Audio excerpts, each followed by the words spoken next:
Mais souvent, les clients avaient déjà un mobilier existant. Il y avait un sofa, un fauteuil, il y avait des choses, puis ils n'ont pas nécessairement les bons produits qu'il fallait dans leur pièce. Alors souvent, en repartant avec les mesures, on réussit à faire avec eux autres des meilleurs choix.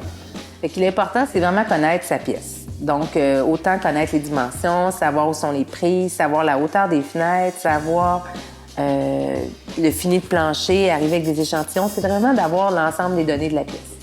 Les échantillons qu'on a besoin, c'est vraiment les échantillons de produits qui vont rester sur place. Donc, s'il y a une céramique sur le foyer, s'il y a un fini de plancher particulier, c'est important d'avoir ces échantillons-là.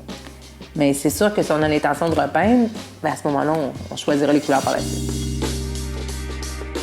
Par exemple, dans la pièce qu'on avait ici, la fenêtre était basse. Fait qu'on a choisi de prendre un mobilier qui était bas pour pouvoir le mettre de deux façons, soit devant la fenêtre ou dans le centre de la pièce. Fait que le fait d'avoir mesurer les hauteurs nous permet de s'assurer qu'on choisit le mobilier qui convient. Les conseillers en magasin, souvent, on peut faire un croquis avec le client puis essayer de voir le type de mobilier, qu'est-ce que ça donnerait dans l'espace. Souvent, le conseiller va aussi remettre au client les dimensions de différents types de mobilier. Fait que le client repart avec ça, puis à la maison, il peut faire une espèce de... Il peut faire ses devoirs, finalement, puis s'assurer que ça rentre vraiment tel que prévu.